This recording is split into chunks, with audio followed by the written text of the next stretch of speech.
Top 18 തുടരുകയാണ്. രാജ്യത്തെ വിദ്യാഭ്യാസ രംഗത്തിന് തന്നെ നാണക്കേട് ഉണ്ടാക്കിയ സംഭവമായിരുന്നു കഴിഞ്ഞ ദിവസം നീറ്റ് പരീക്ഷയ്ക്ക് എത്തിയ വിദ്യാർത്ഥിനികളുടെ അടിവസ്ത്രം അഴിപ്പിച്ച് പരിശോധന നടത്തിയത്. ഇന്നലെ ന്യൂസ് 18 ഈ വാർത്ത പുറത്തുവിട്ടതിന് പിന്നാലെ വിഷയം ദേശീയ തലത്തിൽ തന്നെ ചർച്ചയായി. വാർത്ത പുറത്തുവന്ന മണിക്കൂറുകൾക്കകം അടിയന്തരമായി ഇടപെട്ട കേന്ദ്ര സർക്കാർ അന്വേഷണത്തിന് ഉത്തരവിട്ടു. ഇപ്പോൾ ഒരു പ്രത്യേക കമ്മിറ്റിയെ തന്നെ രൂപീകരിച്ചിട്ടുണ്ട് എന്ന കാര്യം വി മുരളീധരൻ അദ്ദേഹത്തിന്റെ ഫേസ്ബുക്ക് പോസ്റ്റിലൂടെ വ്യക്തമാക്കുന്നു. അതോടൊപ്പം തന്നെ 5 ഉദ്യോഗസ്ഥരെ ഈ വീഴ്ചയുമായി ബന്ധപ്പെട്ട് പോലീസ് അറസ്റ്റ് ചെയ്യുകയും ചെയ്തിട്ടുണ്ട്.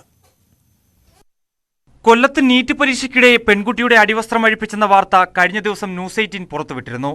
സംഭവം വിവാദമായതോടെ വാർത്ത പുറത്തുവന്ന നിമിഷങ്ങൾക്കകം ഉന്നത വിദ്യാഭ്യാസ വകുപ്പ് വിഷയത്തിൽ ഇടപെട്ടു.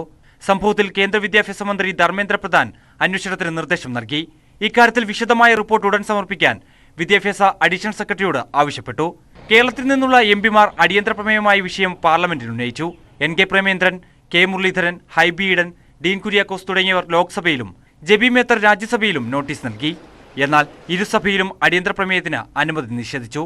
മനുഷ്യത്വരഹിതമായ നടപടിയാണ് നാഷണൽ ടെസ്റ്റിംഗ് ഏജൻസിയുടെ ഭാഗത്തു നിന്നുണ്ടായതെന്ന് NK പ്രേമേന്ദ്രൻ പ്രതികരിച്ചു. ഗുരുതരമായിട്ടുള്ള മനുഷ്യത്വരഹിതമായിട്ടുള്ള നടപടിയാണ് അവരുടെ ഭാഗത്തുനിന്നുണ്ടായത്. ആ പെൺകുട്ടികൾ അവരുടെ അടിവസ്ത്രം അഴിപ്പിക്കുക, എന്നിട്ട് ഏതാണ്ടൊരു പട്ടാള ഭരണം പോലെ രാജ്യത്തെ ജനങ്ങളെ അല്ലെങ്കിൽ പ്രത്യേകിച്ചും വളർന്നു വരുന്ന പുതിയ തലമുറയെ മാനസികമായി പീഡിപ്പിക്കുക, ശാരീരികമായി പീഡിപ്പിക്കുക ഒരു തരത്തിലും ന്യായീകരിക്കാൻ കഴിയുന്നതല്ല.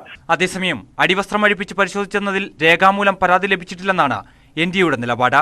NDA ഡ്രസ് കോഡിൽ ഇത്തരം നടപടികൾ നിർദ്ദേശിച്ചിട്ടില്ല എന്നും അധികൃതർ വ്യക്തമാക്കി. ഇക്കാര്യങ്ങളിൽ വ്യക്തത വരുത്താൻ NDAയോട് കേന്ദ്രം വിശദീകരണം തേടിയിട്ടുണ്ട്. National desk news 18. വിവിധ സംഘടനകളുടെ കടുത്ത പ്രതിഷേധത്തിനായിരുന്നു ചടയമംഗലം മാർത്തോമ കോളേജ് ഇന്ന് വേദിയായത്. ന്യൂസ് 18 വാർത്തയെ തുടർന്ന് വിവിധ യുവജന വിദ്യാർത്ഥി സംഘടനകളുടെ നേതൃത്വത്തിൽ കോളേജിലേക്ക് മാർച്ച് നടത്തി. ക്യാമ്പസിൽ ഇരച്ചു കയറിയ KSU, SFI, ABVP, AISF സംഘടനകളുടെ പ്രതിഷേധത്തിൽ കെട്ടിടത്തിന്റെ ജനാല ചില്ലുകൾ തകർന്നു. പോലീസ് ലാത്തി വീശി. സംഘടനാ പ്രവർത്തകർക്കും മാധ്യമപ്രവർത്തകർക്കും പോലീസിനും പരിക്കേറ്റു.